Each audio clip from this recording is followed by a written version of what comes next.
उतर गए तो धर्मम किम शरणं गता, ये धर्म किसकी शरण में गया गुरुदेव। और बंधुओं, ये 6 प्रश्न कोई साधारण प्रश्न नहीं है। इन 6 प्रश्नों का उत्तर पूर्ण श्रीमद् भागवत महापुराण है महाराज। गुरुदेव ने कहा राजन, इन 6 प्रश्नों का अंदर उत्तर तुम्हें 6-7 दिन में और समय समय पर प्राप्त हो जाएगा महाराज। गुरुदेव कहने लगे राजन, भगवान के ना 22 अवतार हुए, भगवान के ना 23 अवतार हुए राजन, भगवान के 24 अवतार हुए राजन। भगवान का पहला जो अवतार है ये सनकादिक अवतार हुआ महाराज, जो सनक सनंदन सनातन ये सनत कुमार 4 भाई हुए महाराज। दूसरा अवतार भगवान का शुक्र अवतार हुआ बंधुओं, जो भगवान ने इस पृथ्वी का उद्धार किया महाराज। भगवान का चौथा अवतार नर नारायण के रूप में हुआ। 5वां अवतार भगवान का कपिल देव के रूप में हुआ, जो अपनी माँ को दिव्य ज्ञान की प्राप्ति कराई। 6ठा अवतार दत्तात्रेय के रूप में हुआ, जिससे सन्यासियों की परंपरा चली। 7वां अवतार यज्ञ भगवान के रूप में हुआ, जो हम यज्ञादिक कर्म करते हैं।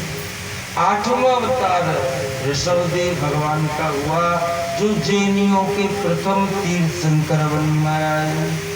9वां अवतार पृथु भगवान का हुआ, जो भगवान ने पृथ्वी को समतल किया और गांव और शहरों की रचना की महाराज। उससे अगला भगवान का कच्छप अवतार हुआ, जब देवता और दैत्य समुद्र का मंथन कर रहे थे और जैसे ही समुद्र में मंदरोण पर्वत को डाला डूबने लगा, मेरे गोविंद ने कच्छप कछुआ का अवतार धारण करके मंदरोण पर्वत को अपनी पीठ पे धारण किया। उससे अगला भगवान का धन्वंतरी अवतार हुआ, जो समुद्र मंथन के समय पर अमृत को लेकर प्रकट हुई महाराज। उससे अगला भगवान का मोहिनी अवतार हुआ, जो भगवान ने मोहिनी अवतार धारण करके देवताओं को अमृत का पान कराया। उससे अगला नरसिंह अवतार हुआ बंधुओं, भगवान ने भक्त प्रहलाद पर कृपा की महाराज। उससे अगला भगवान का 52 अवतार हुआ बंधुओं, जो भगवान ने राजा बलि को जाकर के छला और अपनी संपत्ति को जीवन पर्यंत के लिए स्थायी कर दिया बंधुओं। उससे अगला परशुराम अवतार हुआ, जो क्षत्रिय वंश से घमासान युद्ध किया। उससे अगला व्यास अवतार हुआ बंधुओं, जो वेद और पुराणों की रचना की है बंधुओं। कितने प्रधानमंत्री हुए हैं सबको लोग जानते हैं, उस सन में कौन सा हुआ मुख्यमंत्री प्रधानमंत्रियों को, लेकिन भारतवासी जो बंधु भारत में निवास करते हैं कितने लोग ऐसे हैं, अगर पूछ लिया जाए कि वेद और पुराणों की रचना किसने की थी महाराज, अरे महाराज हम तो नहीं जानते बंधुओं। भारतवर्ष में रह करके जिस जीव को भारतीय संस्कृति का ज्ञान नहीं है वो मानव कोई मानव नहीं है बंधुओं। भारतीय संस्कृति का ज्ञान तो अवश्य होना चाहिए, लेकिन बंधुओं भारतवासी तो ऐसे हैं, जरा सा भी अगर सुख सुविधाएं मिल जाए और बंधुओं जरा सा बाहर चले जाए सिटी में, मानो सारी मर्यादाओं को सारे संस्कारों को भूलते चले जाते हैं। नहीं बंधुओं, भारतवर्ष में रहकर एक बात बताओ, ये कितना सुंदर देश है भारत, बताओ बंधुओं। जितने भी भगवान के अवतार हुए हैं इस भारतवर्ष में हुए हैं बंधुओं। बंधुओं कितना सुंदर नाम था भारत, लेकिन महाराज पश्चात संस्कृति आ गई है और भारत को क्या बना दिया, भारत को इंडिया बना दिया बंधुओं, इंडिया। बंधुओं एक बात बताऊं, कितना सुंदर नाम था भारत, हिंदुस्तान, लेकिन महाराज क्या बना दिया, इंडिया। ये क्या है, ये पश्चात संस्कृति है बंधुओं।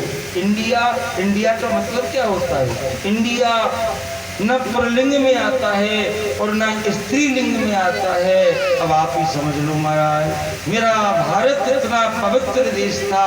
ये एक बात बताए, कोई देश तो धनवान होने से माना जाता है, कोई देश लड़ाकू होने से माना जाता है, केवल भारतवर्ष ऐसा है कि ऋषियों की भूमि के नाम से जाना जाता है। जितने भी भगवान के अवतार हुए मेरे भारतवर्ष में हुए बंधुओं। लेकिन भारतवासी क्या करते हैं, जो बाहर की संस्कृति है ना उसको तो अपनाते जा रहे हैं और अपनी संस्कृति को छोड़ते चले जा रहे हैं।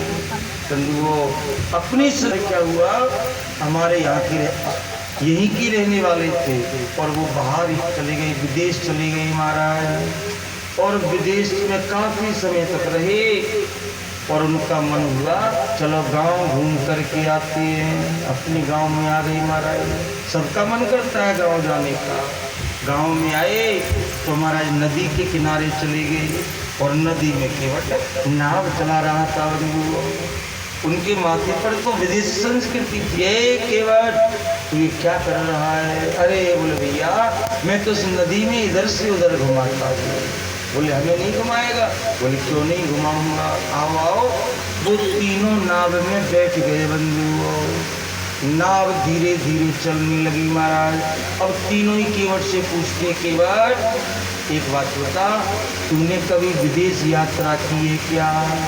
केवट ने कहा बोले भैया हमने विदेश यात्रा नहीं की है। तो एक ने कही केवट तेरी 25% जिंदगी खराब है। केवट ने की कोई बात नहीं भैया। इतने में दूसरा बोला, केवट एक बात बताओ, तुम यीशु मसीह के बारे में जानती हो क्या? अरे बोले भैया ये क्या चीज़ें मैं नहीं जानता हूँ। तो दूसरे ने कही केवट तेरी 50% जिंदगी खराब है। केवट ने की कोई बात नहीं भैया। फिर तीसरे ने कही केवट एक बात बता, तू विदेश के भूगोल के बारे में जानता है क्या? पहले सही चल रहा था तो भूगोल खराब कर दिया। तू विदेश के भूगोल खगोल के बारे में जानता है क्या? केवट ने कहा भैया नहीं जानता हूँ। तो तीसरे ने क्या कहा? तीसरे ने कहा केवट तेरी 75% जिंदगी खराब है। केवट ने की कोई बात नहीं भैया। और इतने में क्या हुआ, उस नदी में भंवर पड़ने लगा बंधुओं। भंवर जानते हैं ना, ऐसे ऐसे नाव घूमने लगी महाराज। अब तीनों कहते केवट केवट केवट ये क्या हो रहा है? केवट ने कही भैया ये भंवर पड़ गया है। अरे तीनों कहते केवट ये भंवर क्या होता है? केवट ने कही एक बात बताओ, तुम पर तैरना आता है क्या? तीनों ने कहा केवट हम तैरना बेरना नहीं जानते हैं केवट। केवट ने कही सुनो, मेरी जिंदगी तो 75% खराब है, लेकिन अब तुम्हारी जिंदगी 100% खराब है। क्यों? बोले मैं तो तैरना जानता हूँ, तैर करके निकल जाऊंगा और तुम तीनों इस नदी में डूब जाओगे। क्यों? क्योंकि उनको भारतीय संस्कृति का ज्ञान नहीं था, उनके माथे पर तो विदेशी संस्कृति बैठी हुई थी। तो बंधुओं, हर जीव को सही हो जाए तो भी सही रहता है। भारतीय संस्कृति का ज्ञान रखना चाहिए। ऐसे मेरे बंधुओं व्यास महाराज हुए जिन्होंने वेद और पुराणों की रचना की थी महाराज। इससे अगला भगवान का और बंधु राम अवतार हुआ बंधुओं। उससे अगला भगवान का कृष्ण अवतार हुआ। और बंधुओं, राम और कृष्ण ने मनुष्य जीव धारण करके संसार को क्या सिखाया बंधुओं? राम के चरित्र से हमें क्या सीखना चाहिए? कृष्ण के चरित्र से हमें क्या सीखना चाहिए? शास्त्रिक बात कहता है, बोल राम ने अपने जीवन में किया है वो करो। क्या? राम किस प्रकार माता पिता की सेवा करते थे, राम अपने बड़े बुजुर्गों का किस प्रकार सम्मान करते थे। अगर गृहस्थ आश्रम में आनंद लेना चाहते हो तो राम के जीवन पर चलो, और बंधुओं राम के जीवन पर जो चलता है उसे आनंद का अनुभव होता है। राम ने अपने जीवन में किया है वो करो, और कृष्ण ने अपने जीवन में किया है वो मत करो। राम ने अपने जीवन में किया है वो करो, और कृष्ण ने अपने जीवन में जो कहा है वो करो महाराज, किया है वो मत करो। बहुत से लोग कहते अरे महाराज भगवान ने माता में चोरी करी महाराज, अगर हम चोरी कर ले तो कौन सी बड़ी बात है। भगवान ने इतने ब्याह करे महाराज, अगर हम 2-4 विवाह कर ले तो कौन सी बड़ी बात है। हम तो ये कहते हैं कि भगवान ने तो गिरिराज पर्वत को भी उठाया था, तुम 2-5 कुंटल का पत्थर, अरे बोले महाराज ये तो नहीं। तो बंधुओं राम ने अपने जीवन में किया है वो करो, और कृष्ण ने अपने जीवन में कहा है वो करो। और बंधु भगवान के इससे अगला हंस अवतार हुआ महाराज, है गिरी अवतार हुए, ये भगवान के 24 अवतार हुए महाराज। एक बात बताएं, वेद और पुराणों की रचना करने वाला कौन है? श्री वेद व्यास जी महाराज। एक दिन एकांत में बैठे हुए थे बंधुओं, और व्यास के मन में चिंता लगी हुई है।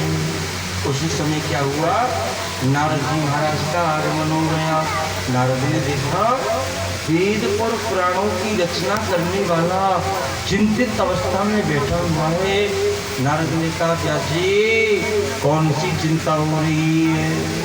नारद ने जब कहा तो व्यास ने कही नारद मैंने इतने पुराणों का निर्माण किया, मैंने इतने शास्त्र बना दिए नारद, लेकिन मेरे मन को शांति नहीं मिली नारद। नारद ने कही रे व्यास जी तुमने इतने पुराणों का निर्माण किया है, लेकिन व्यास जी तुमने उस कन्हैया के और बंधु कृष्ण के ग्रंथ का निर्माण नहीं किया है। अरे व्यास जी महाराज मैं तो एक साधारण दासी का पुत्र था महाराज। नारद जी महाराज और व्यास जी महाराज को अपना पूर्व जन्म सुनाने लगे बंधुओं कि हम पुरा के तब भवे मुनि गीतास्यास्मि कस्या सनवेदिवादनः। ध्यान देना, नारद जी महाराज और व्यास जी महाराज को अपना पूर्व जन्म सुना रहे हैं। अरे व्यास जी तुम सुनो, मैं तो पूर्व जन्म में एक दासी का पुत्र था। नारद जी बंधुओं नारद एक दासी का पुत्र था। क्यों? क्योंकि समय आने पर नारद के और बंधुओं पिता की मृत्यु हो गई महाराज, और नारद की माँ अपने बेटा का लालन पालन करने लगी, और अपने बेटा का लालन पालन करने के लिए और नारद की मैया किसी ब्राह्मण के यहाँ पहुँच गई और कही बाबा मैं मेरे बेटा का लालन पालन करना चाहती हूँ, आपके घर में कुछ काम बता दो मुझे। ब्राह्मण ने देखा ये विधवा नारी है, अपने बालक का पोषण करने के लिए ये मेहनत करके पोषण करना चाहती है। ब्राह्मण ने कह दिया देवी तुम मेरे यहाँ रोज गैयाओं का दूध दोहन किया करो। अब तो नारद की मैया और ब्राह्मण बंधु वहाँ रोज गैयाओं का दूध दोहन करती है। प्रेम से नारद रहता है। और एक दिन कहा लो भाई गांव में संतन को आगमन गयो, संत आए गए महाराज। गांव वाले ने देखी देखो भैया संत आए हैं, प्रेम से आसन दिया। और जब संत जाने लगे तो गांव वाले ने की बाबा एक रात्रि के लिए हमारे नगर में ही निवास करो। संतन ने कही नहीं भैया कल से चतुर्मास लगने वाला है, अगर एक रात्रि यहाँ निवास कर लिया तो फिर 4 महीना तक यहीं पर रहना पड़ेगा। अरे गांव वाले ने कही बाबा ये तो हमारा सौभाग्य है कि 4 महीना तक संत रहे, प्रेम से रहो महाराज। और बंधु संत निवास करने लगे। लेकिन संतन ने प्रातकाल होते गांव वाले को बुलाया, सुनो भैया हम तो जानते नहीं है कहाँ से जल लेकर के आना है, कहाँ से आटा लेकर के आना है। अरे हमारी व्यवस्था में एक काम करो, एक बालक को हमारी सेवा में कर दीजिए। अब हमारा गाँव वाले विचार करने लगे इन भावाजी की सेवा में कौन को करे। वो कहे तेरे बेटा को कर दे, फिर मैं कहीं को करूँ, तेरे बेटा को कर दे। क्यों? विचार करने लगे गांव वाले कि 4 महीना तक बाबा जी उनके संग रहेगो तो ऐसा नहीं हो कि हमारो छोरा कहीं बाबा जी ले जाए। बंधुओं, चाहे शराबी बन जाओ, चाहे डकैत बन जाओ, चोर बन जाओ, पर चिंता